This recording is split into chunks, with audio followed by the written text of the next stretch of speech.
여러분 예배를 드리실 때에 하나님 앞에 신령과 진정한 마음으로 또 정돈된 마음으로 주의 말씀을 청종하시기를 소원합니다. 오늘 말씀은 여호수아 24장 14절부터 16절까지입니다. 제가 읽어드리겠습니다. 여호수아 24장 14절부터 16절입니다. 그러므로 이제는 여호와를 경외하며 온전함과 진실함으로 그를 섬기라. 너희의 조상들이 강 저쪽과 애굽에서 섬기던 신들을 치워버리고 여호와만 섬기라. 만일 여호와를 섬기는 것이 너희에게 좋지 않게 보이거든 너희 조상들이 각 강 저쪽에서 섬기던 신들이든지 또는 너희가 거주하는 땅에 있는 아모리 족속의 신들이든지 너희가 섬길 자를 오늘 택하라.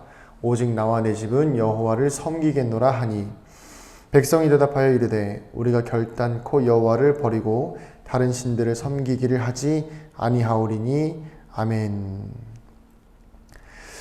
여러분 신앙생활 하신 지 얼마나 되셨습니까? 저는 횟수로는 39년째입니다. 소위 모태신앙이라고 하죠. 저희 어머니로부터 뱃속에서부터 신앙생활을 했다고 합니다. 그런데 여러분 예수님을 인격적으로 영접하고 예수님을 인격적으로 만난 이후에 여러분들은 그 신앙을 지속적으로 유지하고 계십니까? 제가 요즘 늘 연습하고 또 노력하는 것이 무엇이냐면 틈이 날 때마다 그리고 그 틈을 점점 줄여가면서 매 순간, 매 시간, 매 분, 매 초마다 하나님을 늘 묵상하는 거예요. 그러니까 늘 모든 순간마다 성령의 교제를 누리는 것이 제가 요즘에 이제 연습하고 또 노력하는 것인데 늘 우리가 이 신앙을 지속적으로 유지하는 것이 가능한 거에 대한 고민을 좀 해봅니다.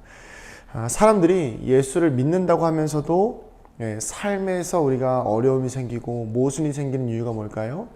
내가 예수를 믿을 때는 처음 믿을 때는 너무 좋고 또 기쁘고 하지만 이 신앙생활이라는 것, 이 우리의 생명이 다하는 그날까지 또 주님 다시 오시는 그날까지 이 신앙을 쭉 유지하는 것이 쉽지만은 않기 때문입니다.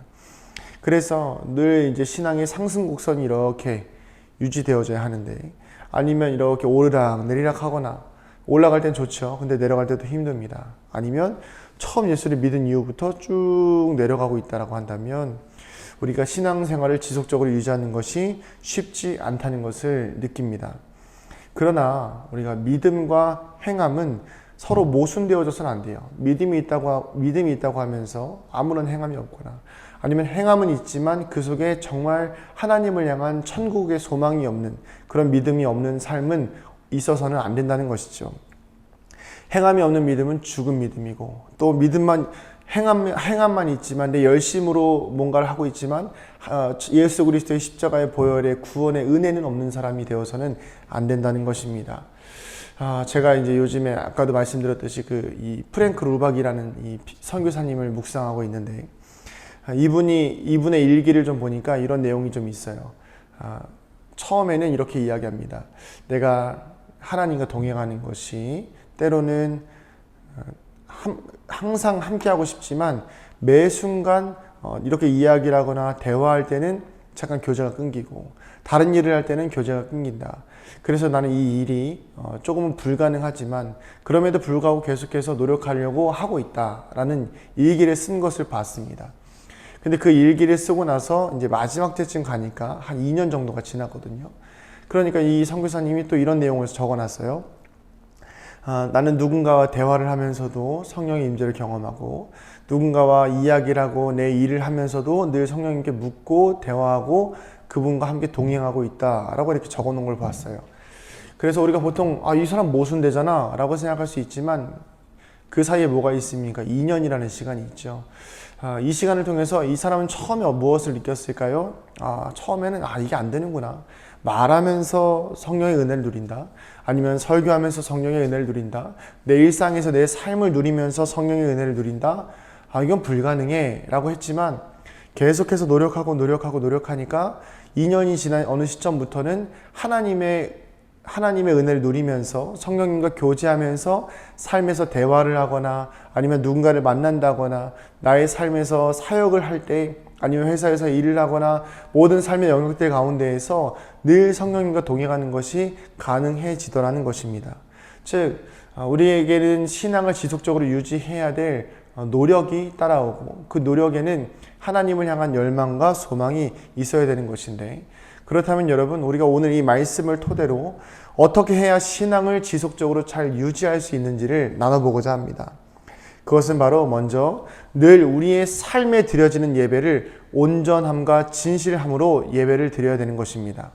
여호수아의 이 말년에 이스라엘 백성들을 향한 권고의 내용 중에 그가 강조하는 내용은 바로 과거에 섬기던 우상들과 신들을 버리고 바로 하나님을 온전함과 진실함으로 섬기라라고 말하고 있습니다.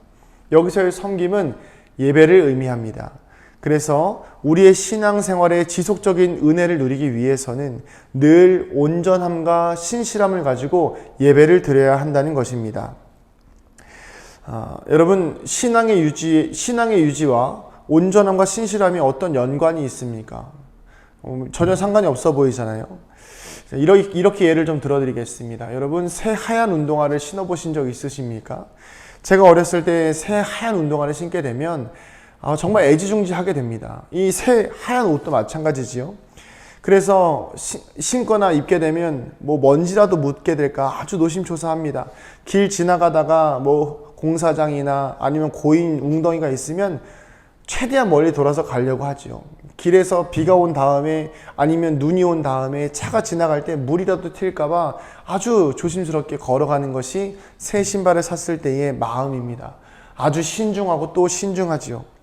그런데 그 신발에 아주 작은 흠집이 나면 어떨까요? 속이 상하는 거예요.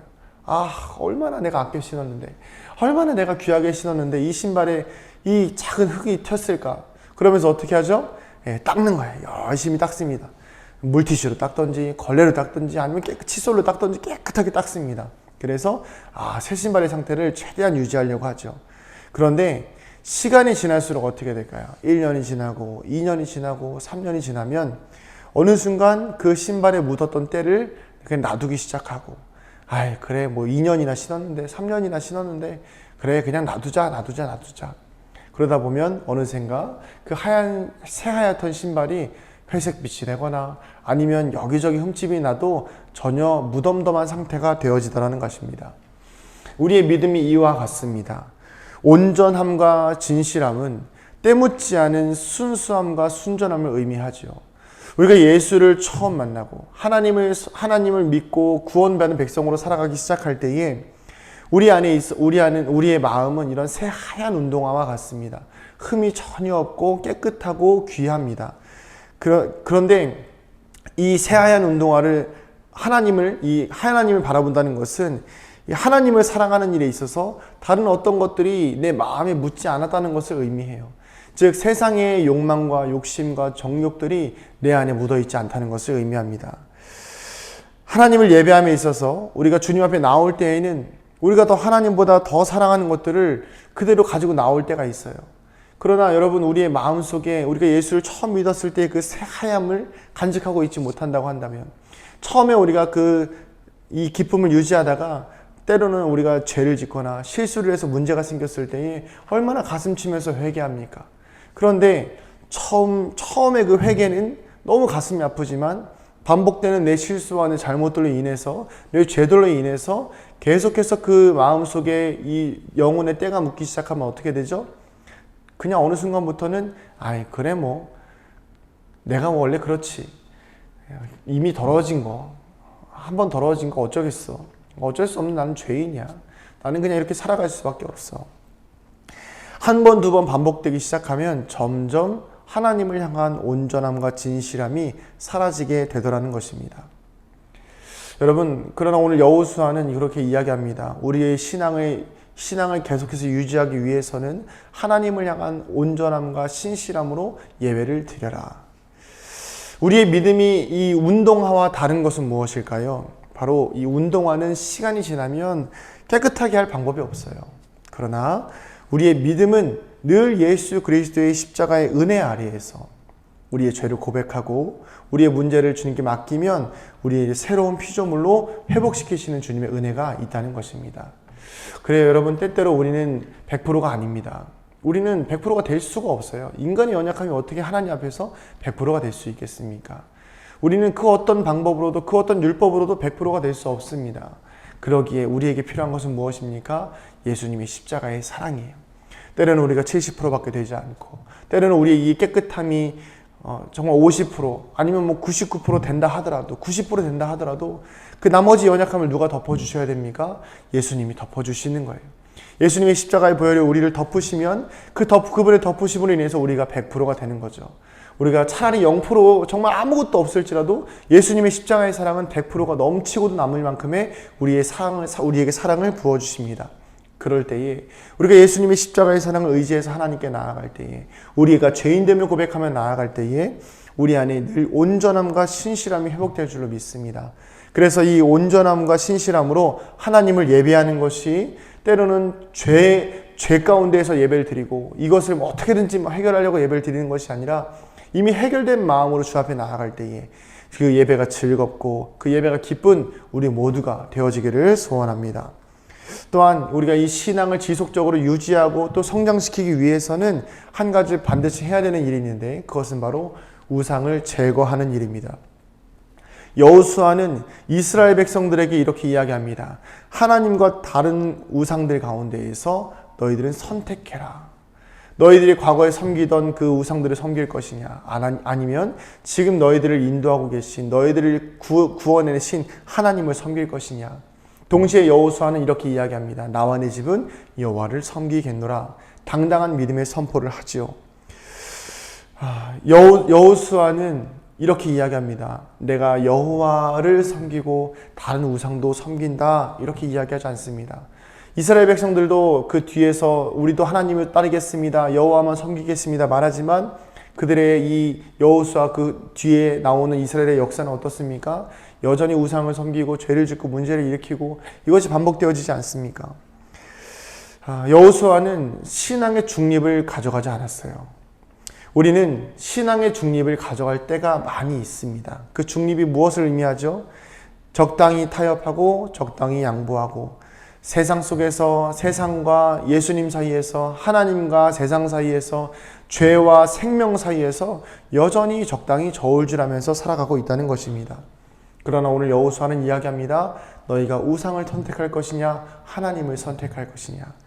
둘 중에 하나를 무조건 선택해야 된다는 거예요. 둘 중에 양다리를 걸치는 것은 있을 수 없다는 것입니다. 우리는 가끔씩 신앙생활하다 보면 요즘 시대에 특별히 그런 말 많이 하지요. 적당히 타협해야 된다. 적당히 양보해야 된다. 그래야 예수 믿는 사람들이 세상에서 복음을 전할 수 있다. 내가 적당히 예배드리고 때로는 누구의 비위도 맞춰주고 이렇게 해야 내가 교회에 나올 수 있지 않겠냐라고 이야기합니다. 과연 이 말이 맞는 말일까요? 반은 맞고 반은 틀립니다. 그래요.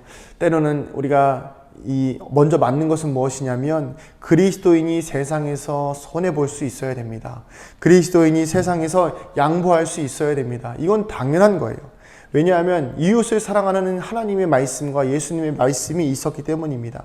그래서 그 예수님의 명령에서는 원수까지도 사랑할 수 있는 깊은 사랑이 필요하다는 것이죠. 그런데 우리가 이 부분에 있어서는 오히려 손해보고 양보하는 것은 기피하려고 해요.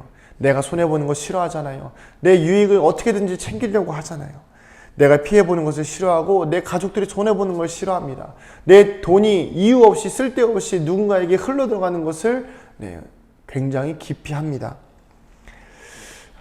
우리가 이런 부분에 있어서는 우리를 좀 돌아볼 필요가 있겠죠.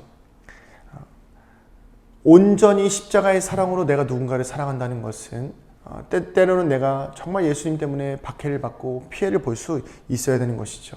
하지만 제가 이게 반은 맞고 반은 틀리다고 말한 이유가 무엇이냐면 믿음을 지키는 데 있어서는 손해봐야 합니다. 믿음을 지키는 데 있어서는 양보해서는 안 되는 것입니다. 어쩌다 한 번이 됩니다. 내가 그래 오늘은 뭐 집안 분위기가 안 좋으니까 내가 예배를 가지 말아야겠다. 오늘은 이러다가는 진짜 가정이 문제가 생기겠다. 뭐 그럴 수 있죠.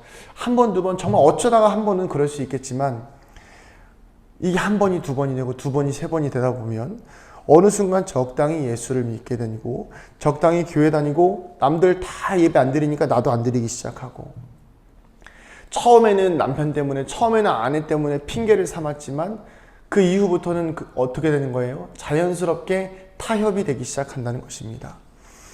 예배를 철저히 지키는 사람들한테 오히려 극성 맞은 사람, 오히려 예배에 교회에 빠져있는 사람, 이렇게 나는 저렇게 믿고 싶지 않다라는, 나는 적당히 믿고 싶고 예수 잘 믿고 싶다라는 핑계를 대면서 세상의 문화와 그 세상의 문화와 세상에 안 좋은 것들을 온갖 것들은 관대하게 받아들이면서 그런 삶을 살아간다면 이 영역에서 우리가 과연 하나님과 세상 가운데 하나님과 우상들 가운데에서 우리는 무엇을 선택하고 있는 것이라고 이야기할 수 있겠습니까? 여러분, 하나님의 편에 서 계십니까? 우상의 편에 서 계십니까? 아니면 적당히 타협하면서 살고 있습니까? 그렇다면 이미 우리는 변질된 것입니다.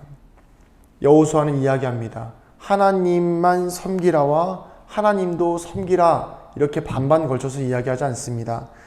우리는 지금 하나님만 섬겨야 하는 상황에 놓여 있는 것이죠. 여러분들의 신앙은 어떻습니까? 하나님만 섬기라와 하나님도 섬기라는 다른 의미인데, 나는 교회도 다니고 예수님도 믿고 하나님도 믿고 성령님도 믿고 내 주머니에 있는 돈도 믿고 내 자녀도 믿고 내가 가진 내 능력도 믿고 살아가고 있습니까? 아니면 나는 하나님만 믿어서 내 능력이 있어도 내 능력보다 내 능력을 주신 하나님을 의지하고, 나는 너무 예수님을 믿어서 내가 가진 그 모든 것들이 사라진다고 해도 오직 예수님만 나와 함께 계시면 내 인생 가운데에서 주어진 천국의 소망을 바라보며 은혜 가운데 살아갈 수 있으십니까? 말씀을 정리하겠습니다. 여러분, 우리의 신앙이 계속해서 성장하려면, 그 신앙이 지속되려면, 오래 가려면 우리 안에 있는 진실함과 온전함이 유지가 되어져야 하는데, 그 온전함과 진실함이 유지되는 예배는 우리 안에 있는 우상을 먼저 없애야 됩니다. 그리고 하나님만 섬길 수 있어야 하는 것입니다. 그리고 우리의 믿음이 늘 주님께 나아가서 회개함을 통하여서 깨끗하게 되어지는 것을 부끄러워하거나 주저하거나 두려워해서는 안 된다는 것입니다. 이 말씀 통하여서 다시 한번 우리의 신앙을 점검하길 원합니다.